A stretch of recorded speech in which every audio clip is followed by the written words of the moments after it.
Welcome to the Purpose to Create podcast. I'm your host, Natasha Wright, business strategist, certified life coach, and founder of Purpose to Create. This is a space for purpose-driven creatives to clear the noise, fuel their creativity with resilience, and lean into their purpose. I share actionable strategies and insights to help you thrive, both personally and professionally. Hey friend, welcome back to the Purpose to Create podcast. We're in week 2 of the Clarity Reset series, and today we're talking about reassessment, the space between where we've been and where we're going. In week 1, we talked all about reflection. It was about looking back with intention, but now it's time to look ahead with clarity. And let's be real, reassessing can feel uncomfortable, because it requires us to be honest with ourselves about what's working, what's not, and what we need to let go of. It honestly challenges us to tell the truth about where we are right now. Here's the truth, my friend. Growth happens when we allow ourselves to pivot. So if you've been feeling stuck, misaligned, or wondering, is this still what I want? This episode is for you. You know, I used to think that reassessing meant something was wrong. Like if I had to take a step back and reevaluate, it meant that I failed somewhere along the way. I've learned that reassessment isn't about starting over. It's about realigning. And sometimes that's the most powerful thing we can do. For me, this hit hard when I had to reassess how I was running my business. I was pouring so much energy into client work that I had little left for my own creativity, let alone for myself. I was drained. I kept pushing because I thought that's what I had to do. You know, that's what all the experts said I had to do. I had to hustle hard, grind now, late night, early mornings. I felt like I had to keep pushing until I reached the point of burnout. Does that sound familiar? That moment when you know something isn't working, but you keep going because, well, that's what you've always done. Heck, I know that's what I've always done. I had to pause and ask myself, is this truly the way I want to continue? And honestly, the answer is no. Reassessing showed me that I needed to make space for things that fueled me, not just things that kept me busy. It wasn't easy to shift, but once I did, I realized I had been holding on to a version of my business that no longer fit. And that's the thing about reassessment. It's like cleaning out your closet. You can't make room for what aligns with your life now if you're still holding on to what no longer fits. And this reminds me back to a couple episodes ago when I talked about my big decluttering project that I did at the end of the year, going into the beginning of the year, and where I felt like I needed to make room for more. I needed to make space for more. And I knew that I had been holding on to clothes for sentimental reasons, thinking that I would fit back into them, that if I did more of something that I could lose the extra, inches around my waist, or I can lose, this amount of weight and I can fit back into my clothes. But honestly, there are some things that we are meant to let go of and not try to force ourselves to fit in a place and fit in clothes that don't fit us anymore. And honestly, that stuff wasn't even my style anymore. And so it felt good to let go of it. And so I know I needed to make room for what aligns for my life now and let go of what no longer fit. It was hard. Well, let me take that back. I thought it was going to be a lot harder for me to let go of my clothes than it actually really was. Once I started getting into the closet and cleaning it out and reassessing what fits, what doesn't fit, is this going with me into the next season that I kind of see myself, that I visualize myself in? Do the clothes of my past fit me for the future that I'm hoping to go into? And the answer was no. I just really had to take a deeper look into, why am I holding on to these things that no longer fit me? My decluttering project, honestly, was one of the things that helped me to have more freedom in my life when it comes to the things that I attach myself to. I honestly could have let go of that stuff a lot sooner, but I held on to it because I just felt like my time would come back around to where I can wear, whatever it was I was holding on to. And honestly, the time never came back around, and I could have made space a long time ago. It just reminded me of the season that I'm in, right? Like this season of surrender and obedience. And you've heard me talk about this a lot if you follow me online, or if you've just seen me post in seasons where God had been calling me to be obedient and surrender. There was this point in my entrepreneurial journey when I knew exactly what I was supposed to be doing, right? It was clear, it was aligned and purposeful. And then I felt a shift. Honestly, guys, I did not want to admit that I knew that I needed to make this shift. Oh my God, I think it's time for me to let this go. I knew that I had completed my assignment, right? Like I knew it was time to transition, but instead of moving forward, I stayed longer than I needed to. Kind of goes back to cleaning out my closet and keeping clothes longer than I needed to because it was no longer a good fit, but it felt good. These are my comfort pieces, right? And honestly, I just really wanted to be sure that God had really said what he said. He said that my assignment was up, that he had more for me to do, and it was time for me to move forward. But I could not really wrap my mind around that because I was really trying to figure out, was that God talking or was that me talking? And let me tell you, it is not easy surrendering and being obedient to what God is telling us to do. So for 2 years, I called myself trying to help God, right? Air quotes, help God, because he wasn't moving fast enough for me. I tried to control the outcome, to hold on to something that had already run its course. And I don't know about you, I am really learning how to let go and release the outcome of a situation. The control, I just need to know, right? Like I'm that person who watches a movie and when it get real good and when it get to that cliffhanger, listen, I'm pulling up my phone because I need to know what happens next. So I'm pulling up my phone to see what happens throughout the rest of the movie. Probably midway through, I'm like, okay, well, what's going to happen? And is he going to still be alive or is she still going to be alive? Let me see what happens at the end. So I'm going to read ahead because I need to know what's coming so I can prepare myself for the outcome. And I find myself doing that in life too. Like I just need to know. And with that, God has really been, I'm going to be honest with you. He's just like, focus on the next step. Let me handle the rest. With me trying to be in control of the outcome, I'm literally leaving no room for God. I'm just not leaving any room for him to do what he does best, which is to wow me and woo me and do all the things. I'm not leaving no space for him because I am really trying to control the outcome. Is it just me or is it just me? Through it all, God was saying 2 things to me throughout that entire time: surrender and obedience. I know he's not just talking to me. He's talking to you too. He's talking to you too. I am here to just reaffirm or confirm what he's already telling you to do. I am here to tell you that yes, God said what he said and he needs you to do what you need to do. I'm only sharing this, guys, because maybe you're in a similar space, holding on to something that no longer fits, waiting for extra confirmation when you already know the answer. If that's you, I want to remind you, nothing is wasted. Repeat after me. Nothing is wasted. Every experience, every season, even the waiting, it's all preparing you for what's next. But clarity requires surrender and obedience, of course. And now I'm finally stepping into that. It took me 2 years, but I'm here. And I know I'm not alone in this. The reality for me is that I had to stop putting God in a box.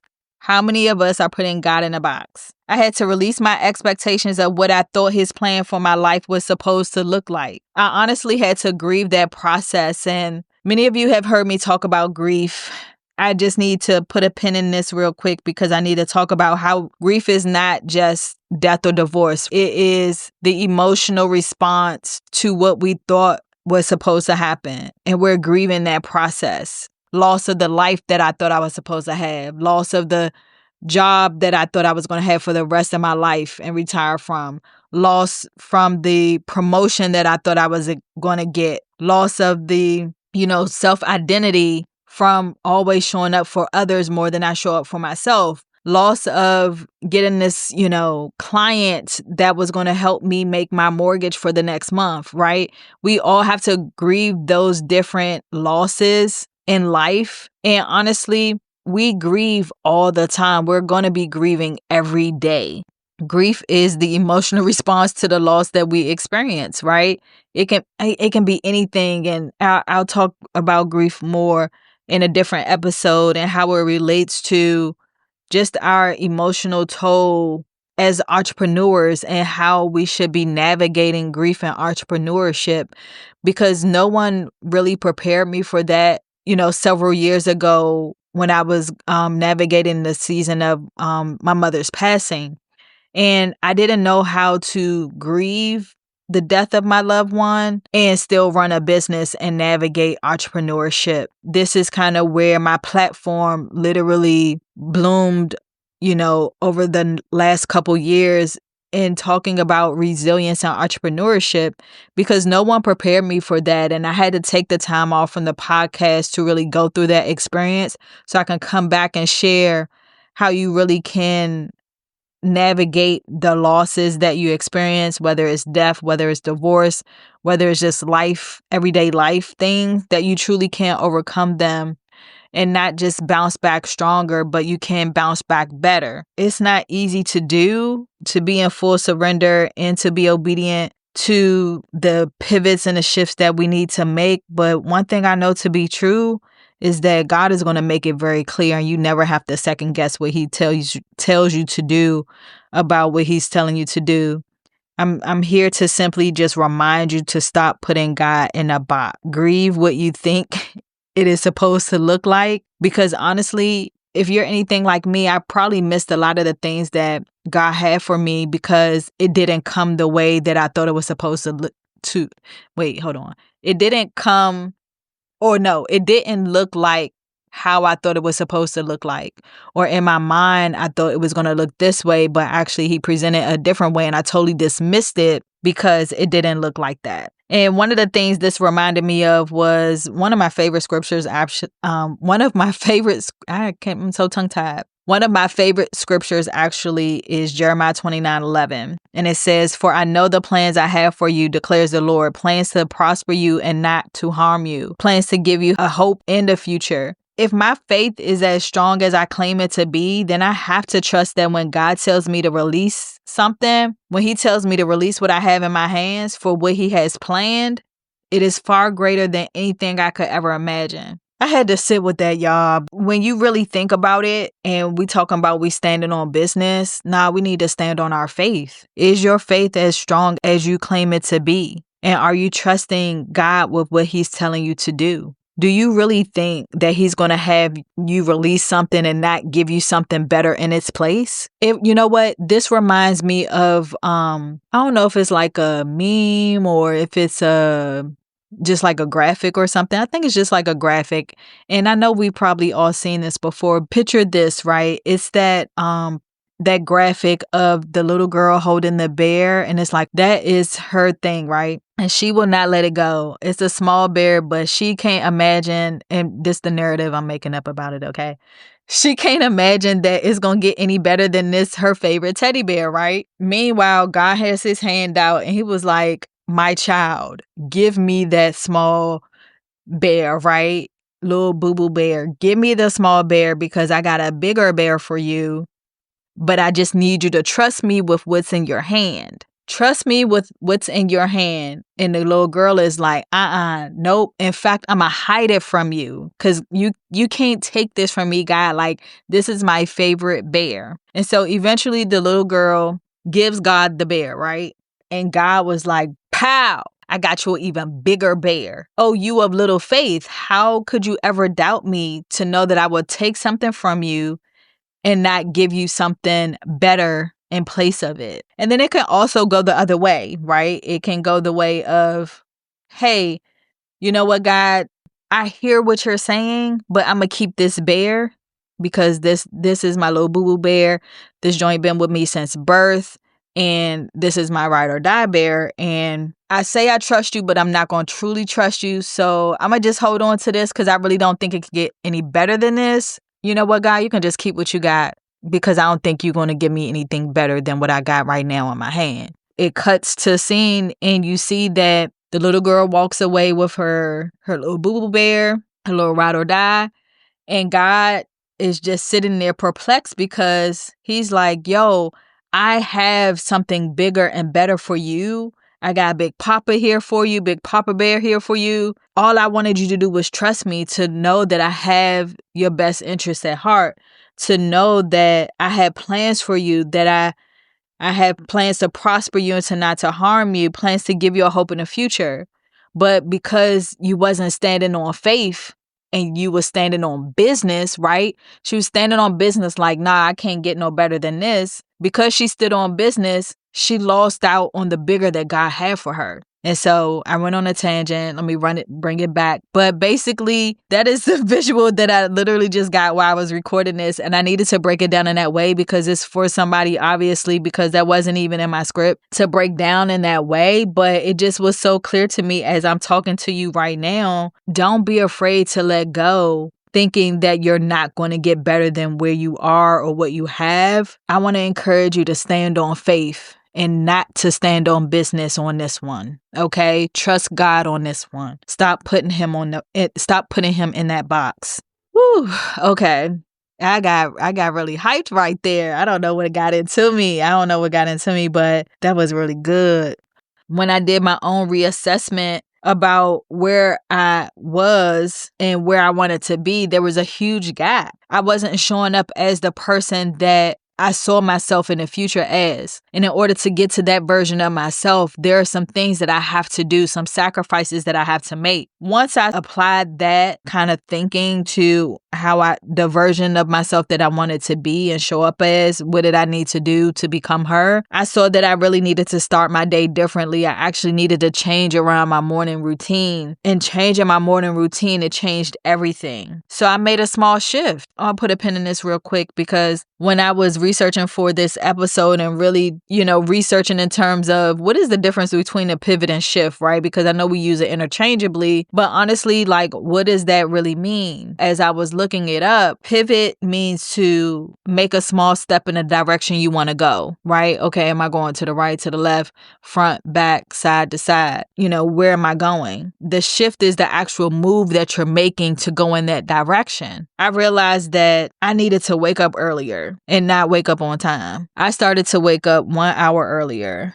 And that tiny change, honestly, it shifted everything for me. And the only way I was able to do that is just so happened I was doing a fast with church at the beginning of the year in January. And we were doing a 21-day fast. One of the things the church was doing prayer at 5:30 a.m. every morning for 21 days. Now, I was like, I love you, Lord, but I am not trying to wake up I'm not trying to wake up any earlier than I'm already waking up. Anyways, because I was fasting, I kind of put my ego to the side and my pride to the side and just was like, okay, God, I'm going to get up. My flesh, I had to sit my flesh down and die to my flesh daily during this fast. It really changed something in me. I was prioritizing my rest more than I was prioritizing my time with God. In order for me to be able to make room and make space, I had to let go of habits that no longer serve me in the season that I'm in. I had to start waking up an hour early at 5. And then some mornings I was getting up at 4. My body was just naturally doing it.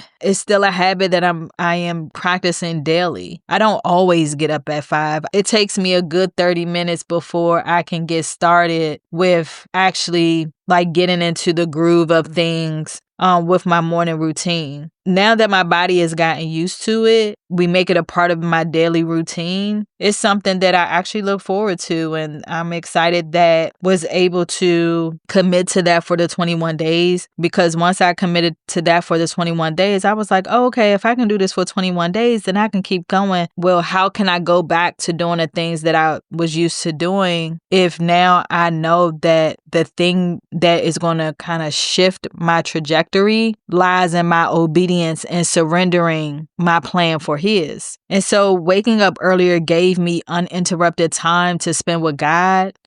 It helped me to reconnect with God because I honestly was feeling this disconnect from God. It allowed me to be able to reconnect with Him in a new, fresh, and exciting way. Because honestly, it could for me, it can get kind of boring, and I just was like just really bored with it. So it allowed me to find fresh and new exciting ways to do my devotional time. It gave me time to work out, ease into my day with no distractions. That honestly has been a game changer for me. It feels so good to ease into my day and not have to rush into my day. It feels so good not to have to check social media or check my email or check the latest news, see what I missed overnight, stuff like that. It gave me time not to be pressed to see what is going on or to see what I missed. So I am reassuring you that if your big goals feel overwhelming, start small. And this is honestly something I do with my clients as well. We look at the bigger picture, right? Like we'll look at, let's say if you're doing kind of like a yearly goals type of thing, we look at the yearly goal, but honestly, we break that down into quarterly bite-sized pieces so that you can accomplish more with less time. That has done wonders. It's about showing you what's possible. It's helping you to get a small win a lot quicker. I know some of you might be thinking, well, what if I don't know where I want to go next? If that's you, let me pause right here and tell you that's okay. Sometimes reassessment isn't about making a big decision right away. It's simply about noticing and becoming aware of it. I want you to start by asking yourself, where do I feel the most drained? Where do I feel the most energized?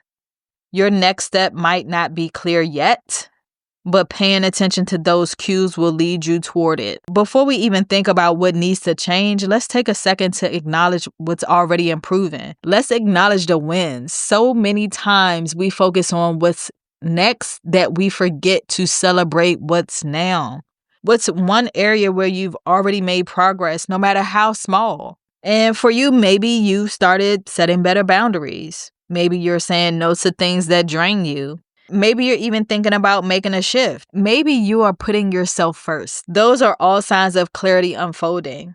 Reassessment isn't just about change. It's about recognizing how far you've already come. So now I want you to see your future self. I want you to try something with me. We're going to do a quick visualization exercise to connect with your next step. It's not clear yet. And that's okay. So really quickly, here's what I want you to do. Now, if you drive and wait till you get home or to your destination safely, and then you do this, but don't do this while you're driving if you're listening to this while you're driving. I want you to just visualize with your eyes open if you're driving, okay? I have to give that disclaimer. Close or open your eyes, whichever you feel more comfortable and safe doing. I want you to take a deep breath in. I'm going to do this with you too, okay? We're going to take a deep breath in. Exhale. Now, picture yourself 6 months from now. And if you can't catch the vision for the next 6 months, I want you to do 3. And if you can't catch the vision for the next 3 months, then I want you to catch the vision for the next 30 days, okay? You're waking up and your day feels aligned. What are you doing? How do you feel? What does your routine look like? I want you to sit with that for a moment, and I'm going to just hold here for 30 seconds.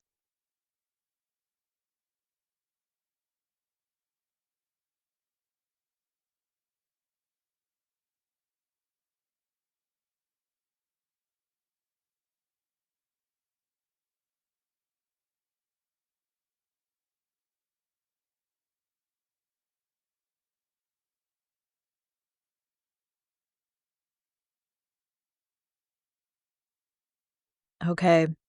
What's one small shift you can make today to start moving toward that version of you?